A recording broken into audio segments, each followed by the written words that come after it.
Today, I'm going to give you my updated thoughts on the Zoom Livetrak L-12 after 1 year of use.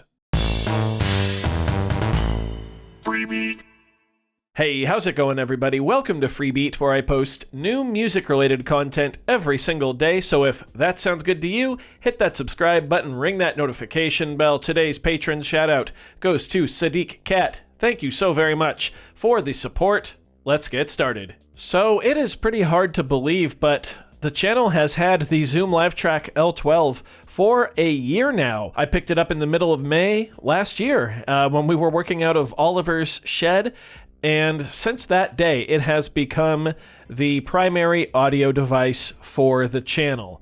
Now, of course, we no longer work out of Oliver's shed. We actually wound up moving back into the bedroom of the old apartment, and then my girlfriend and I got this new apartment back in December, in which Freebeat gets its own studio space, so that has changed. However, the Livetrak L-12 being the main audio component of the channel has not changed. In fact, it's truer now more than ever. Back in December, I did make a video talking about how I felt the Livetrak L-12 was the channel's biggest addition of 2021, and I still feel that way. In fact, now I think it's the biggest improvement that the channel has ever seen. I think it has changed things that much for the channel, and since it has been a year, I figured today would be a great time to talk about my likes and dislikes and how I use it in my day-to-day work life. So here is the view that you're all used to by now, and here is the Livetrak L-12. So as you can see, it is a 12-channel mixer first and foremost. We've got our 12 inputs up here with 9 and 10 and 11 and 12 being stereo pairs. Each channel has a very basic strip here with a fader for volume, a gain and compression knob, a select button, a mute button, and that's pretty much it. If you want to get deeper into normal channel strip stuff, you first have to press those select buttons and then adjust it over here. Kind of a bummer, but once you have it set, it's basically set, so you don't have to worry about it. You can also save scenes down here, which is nice. You get up to 9 of them, so you can just press a button and it will instantly change. Over here we have our outputs. We have 5 different headphone jacks, as well as a pair of XLR mains and a pair of 1/4-inch mains. Controls for each of those right there. If you come down here, we actually have a select button for the mixes for each of those headphone outputs. So each headphone output can have its own individual mix. Super handy. Also, sorry for these LEDs kind of freaking out. The refresh rate of the camera is clearly not matching the lights. Also, as you can see by this level here, I am using the Livetrak right now to record the audio of this video. And that's because, yes, the Livetrak L-12 is also an audio recorder. It has an SD card slot in the back, and you can actually select which tracks you want to record to the SD card. So right here, I've got track 8 selected, which if we go up here, we can see that is an XLR cable, which is going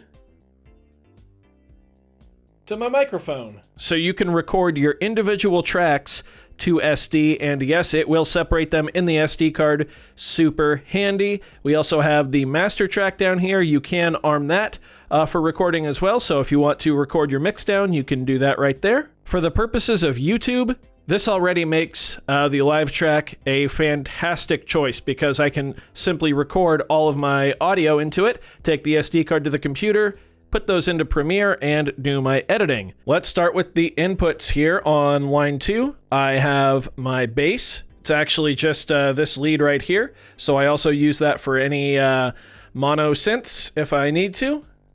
I do have the high Z option turned on right there for an extra signal boost for my bass, but if I want to use a synth, I can just simply turn that off. Lines 3 and 4 are actually going all the way across the room to the drum set over there. And I haven't really done any videos with that yet, still playing around with that setup, but I can record my drum set into the Livetrak L-12 without any issue. You'll notice that lines 5 through 7 are empty, And line 8 is, of course, this microphone you're hearing right now. Now, the reason those are empty is my first dislike with the Livetrak L-12, and I really only have 2 dislikes. So the first dislike with the Livetrak L-12 is that phantom power, while it does provide it, is limited to 2 buttons in 2 groups. You can either turn on phantom power for groups or for lines 1 through 4, or for 5 through 8. Since I'm using an Audio-Technica AT2030, I think it is, I do need to have phantom power enabled.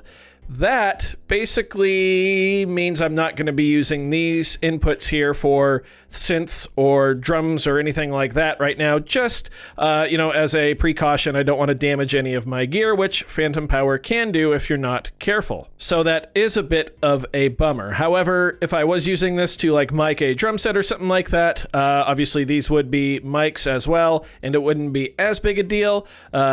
Depending on what kind of mics you're using, of course. In lines 9 and 10, I have this pair of 1/4-inch cables, and those actually go over here, hung right off my camera mount, and they are used for recording any stereo gear that I have that requires 1/4-inch. So model cycles, MPC1, Deluge. There's more, I'm sure, but I just hang them right there, and whenever I need them I can just grab them and plug them in. Lines 11 and 12 are also a stereo pair, but I'm using some 1/8-inch adapters there to bring those down to 2 1/8-inch cables, which then go to a TRS splitter, turning them into one stereo 1/8-inch line right here. And this is how I record any of my gear that uses 1/8-inch. So pocket operators, OP1, sometimes I'll do the Deluge on this. Anything that uses 1/8-inch, this is how I plug it in. Super easy, super convenient. And that just stays clipped on the desk along with all of my power for all my gear.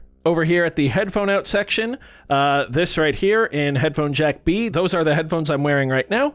A pair of Audio-Technica somethings, I can't remember.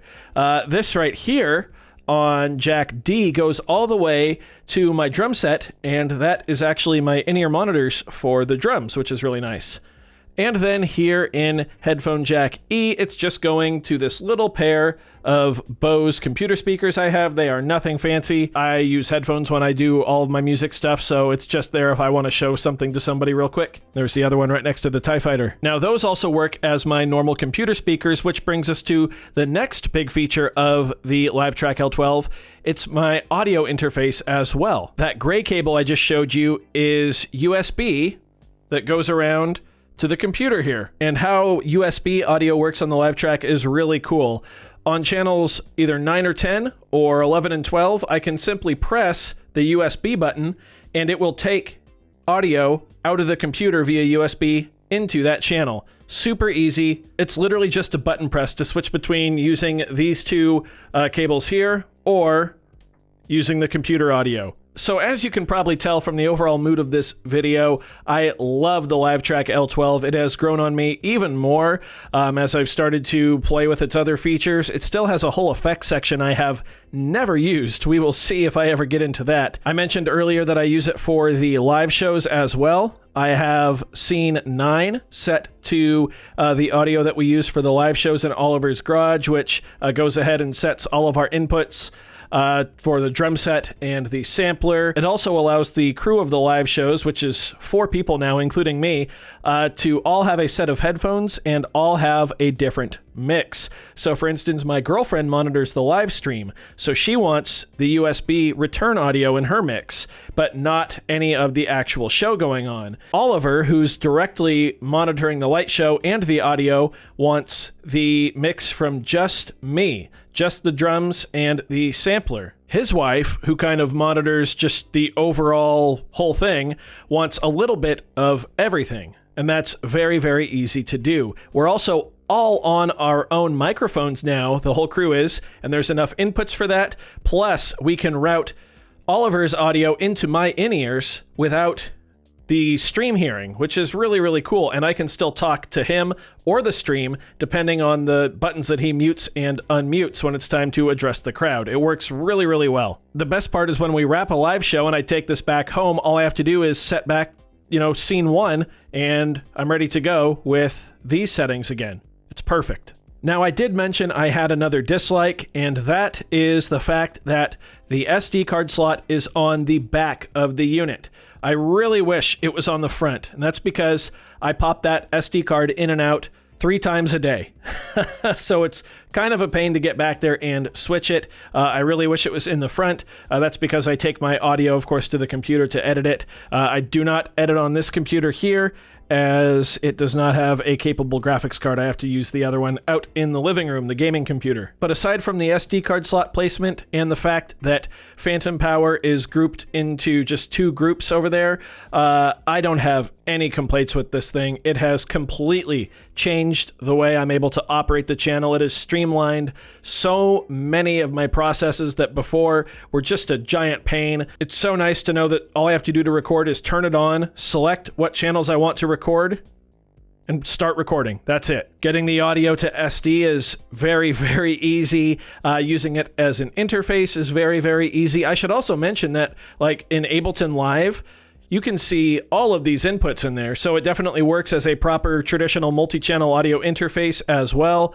You do get all 12 channels. I think it's incredibly competitive at its price point. I bought mine last year for $599 US. I believe the price has gone up to $699 US, but I'd still say it's well worth it if you're looking for a good amount of inputs, a lot of flexibility in what it can do and how it does it, a ton of outputs with individual mixes for each of those. This thing does it all, and I would be lost without it. If something happened to this one, I would go get another in a heartbeat. So I do hope you found this video informative or at least entertaining. If you did, be sure to leave a like on it. If not, you can always leave a dislike. That's okay too.